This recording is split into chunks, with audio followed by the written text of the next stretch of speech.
Medicaid over 65 years old, who will be eligible for countable and non-countable assets under review by Health and Human Services, and different levels of Medicaid available for depends on the income and assets, and what do you mean each levels, and which kinds of help the people can receive depends on the level they approve.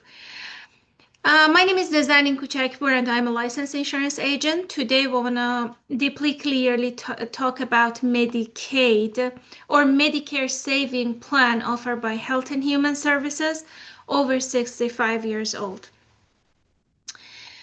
3 months before 65, the months you will be 65 years old, and 3 months after 65 years old, that's a 7 months golden period you can apply for Medicare, federal government health insurance coverage for seniors. But you're still responsible for premium, co-payment, co-insurance, and also deductible. If you really can't afford the cost of the Medicare, you can think about Medicaid or Medicare saving plan offered by Health and Human Services. The main question is how they can, Health and Human Services is a department, they offer different plans for low-income families in each state.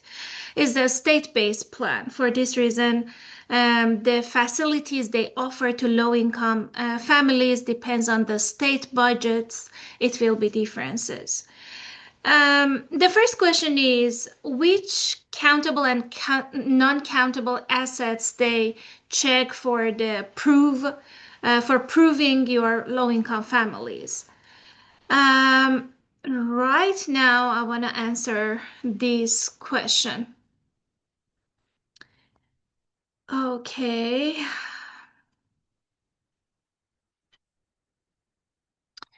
In this table, you can see the non-countable assets and countable assets. Health and Human Services will be reviewed for proving your low-income families.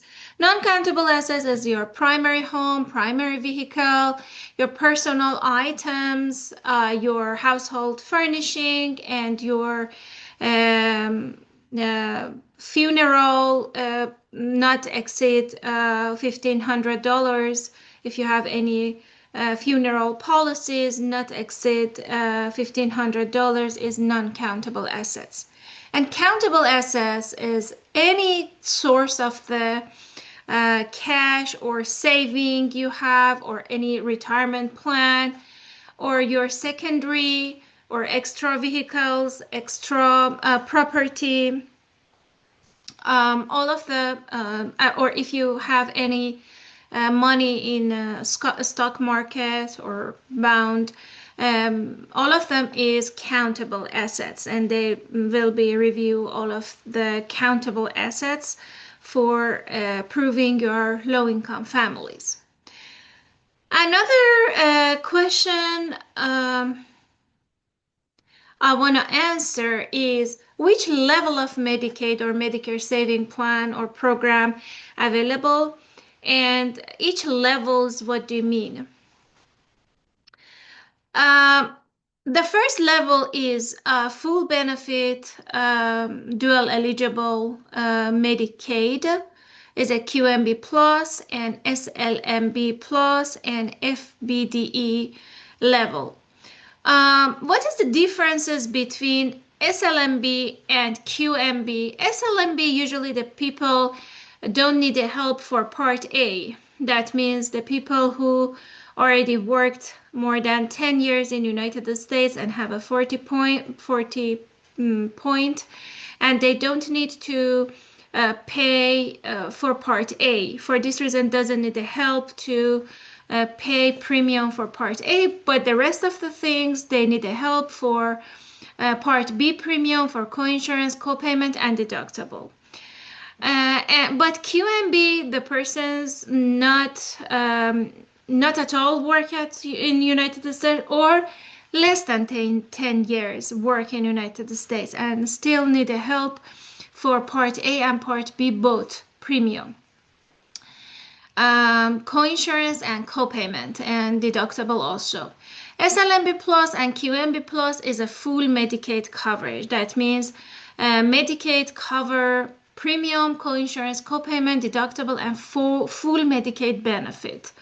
For this level, the first column of this table usually is a forbidden to ask any money for the health coverage services.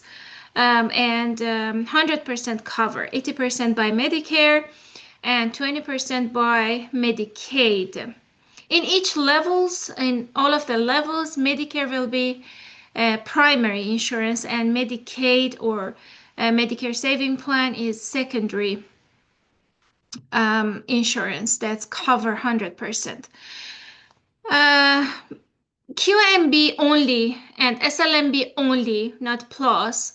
That in these two level is a partial Medicaid benefits. That means they help them for Part A and Part B premiums. They don't responsible for premium, coinsurance, copayment, deductible, but still it's not a full Medicaid benefits. And that's in some copayment, maybe they ask some copayment, coinsurance. They not completely cover, it's a partial coverage. And in these two levels, the plans is differences and also is not 100% covered by Medicare and Medicaid. And QI, qualified individual, just Medicaid cover the premium Part B, but they're still responsible for copayment, coinsurance, and deductible. That's the different levels of Medicaid. Is a partial Medicaid and full Medicaid. In different levels is a different facilities they receive. And another question I want to answer is how much income and assets consider for a different level of Medicaid. For QMB levels, SLMB levels, and QI levels, you can take a pictures from this table. And each year this table depends on the inflation. It will be differences, or depends on the states also, maybe differences, but not main differences between the numbers in a different states. In each state, if you can ask this table from Health and Human Services and check, it will be how much income and assets you will be eligible for. At the last row of this table, you can see LIS, and I didn't talk about LIS yet.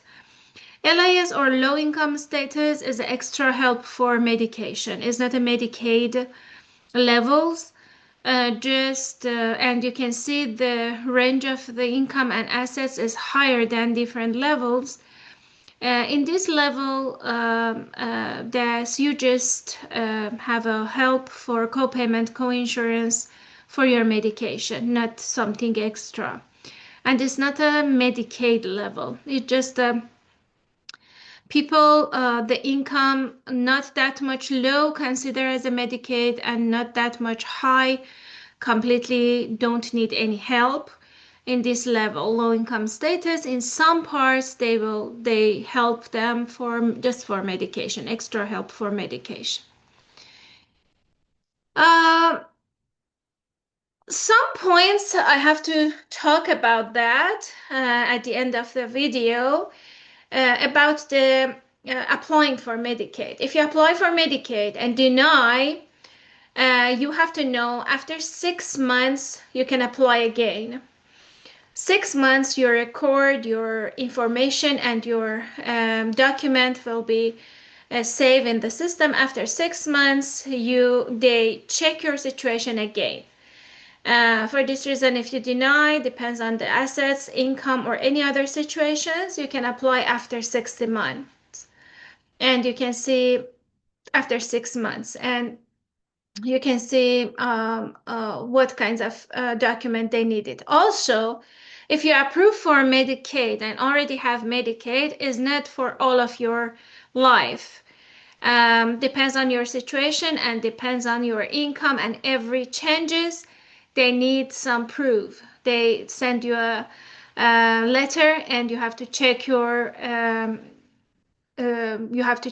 status, and you have to send any documents they needed, and you have to follow up, because it's not something you can have it all during your life. And one time you're applying for that, you have to make sure, okay, I have that one and I won't lose it. Each year they check, and if your situation changes, they need some proof to still prove you are still low income families. I hope you have a very great day, and I attach my phone number just in case if you need any help. You can call me and I will help you. I live in Texas. For this reason, the information I talk about that related to the Health and Human Services Department in Texas, but is not very, but the rule, everything is the same, but depends on the states, maybe a little bit differences. Have a great day, and I hope you have a very great situation over 65 years old. Bye.